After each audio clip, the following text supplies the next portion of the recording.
বিএনপির কণ্ঠে ফ্যাসিবাদের সুর শোনা যায়। আমি বিএনপির বন্ধুদের বলবো, আপনারা আমাদের দোস্ত বন্ধু, একসাথে তো অনেকদিন সংসার করেছি, কি বলেন ঠিক কিনা?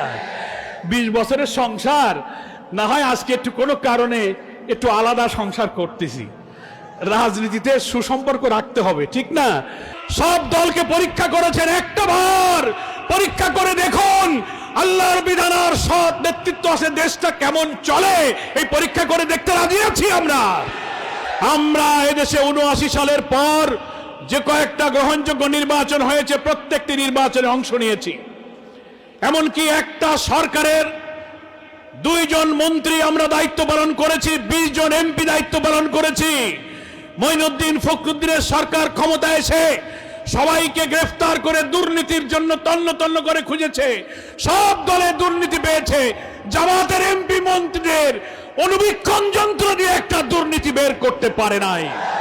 ফলে আগামীর বাংলাদেশ, দুর্নীতিমুক্ত বাংলাদেশ বানাতে গেলে অতীতে যাদের শাসন দেখেছি, এই পুরনো নেতৃত্ব আর শাসন আমরা চাই না, নতুন শাসন চাই। সেই নতুন শাসন হচ্ছে আসমান থেকে নাজিল হওয়া কিতাব, মহান আল্লাহ তাআলার বিধান, আর আমাদের প্রিয় নবী মুহাম্মদ মুস্তাফা সাল্লাল্লাহু আলাইহি ওয়াসাল্লামের আদর্শের ভিত্তিতে সৎ নেতৃত্বের মাধ্যমে যদি পার্লামেন্ট গঠিত হয়, সেই পার্লামেন্টই কেবল আল্লাহ তাআলাকে ভয় করে, একটি টাকা সে হারাম খাবে না, একটা অন্যায় করবে না, যে সৃষ্টিকর্তার কাছে জবাবদিহি করতে হবে।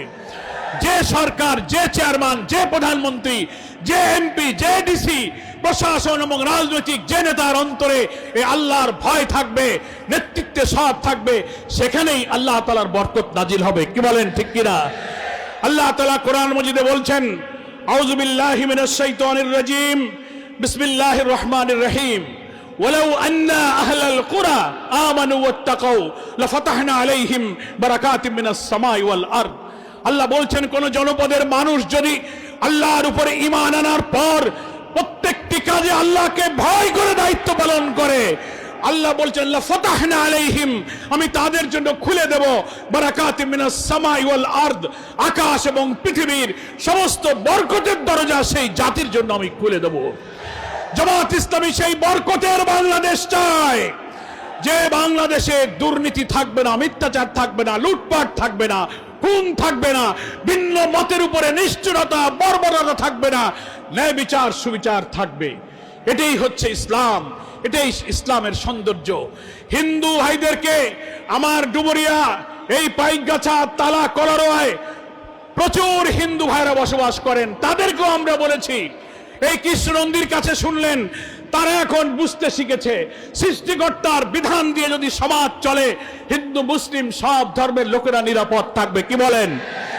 আমার ওখানে হিন্দু নেতারা যখন এই বক্তৃতা করে যে কোরআনের শাসন জারি হইলে আমরা হিন্দুরা ভালো থাকবো, আমি তাদের প্রশ্ন করি, আপনি এই বক্তৃতা করলেন কেন?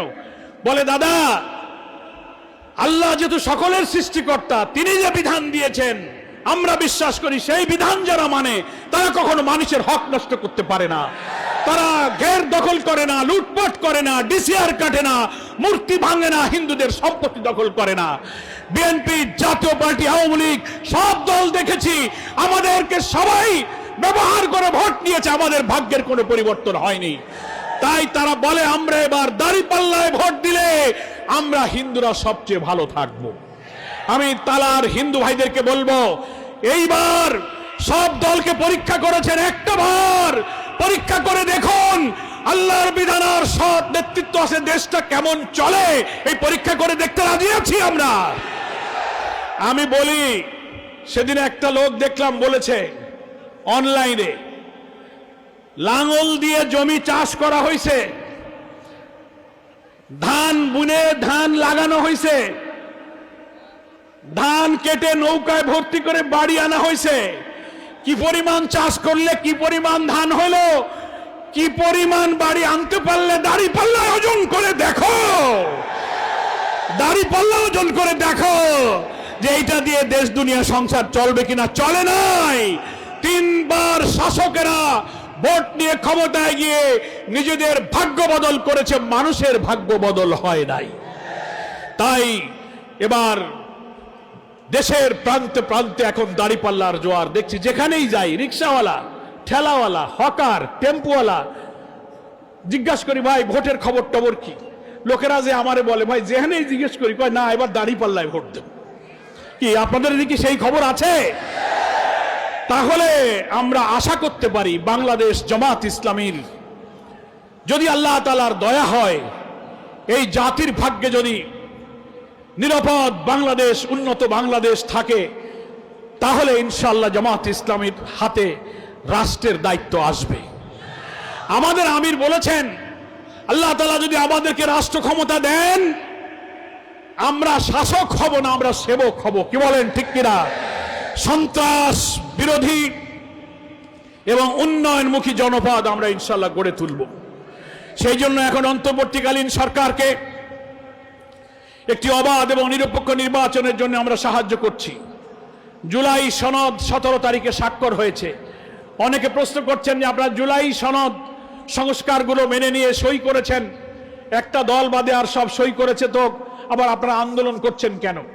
আমি বলেছি আমরা আন্দোলন করছি বিদ্যমান রাষ্ট্র ব্যবস্থা সংস্কার করে দুর্নীতিমুক্ত একটি প্রশাসনিক 6টি সংস্কার কমিশন যে করা হয়েছে, civil administration, judiciary, police, anti corruption এবং সব পর্যায়ের সংস্কার করে প্রধানমন্ত্রী রাষ্ট্রপতি ক্ষমতার ভারসাম্য, কেউ যেন ফ্যাসিবাদী কর্তৃত্ববাদী হয়ে না উঠতে পারে, দুর্নীতিমুক্ত হতে পারে, এমন সংস্কারে আমরা প্রায় অধিকাংশ দল একমত হয়েছি।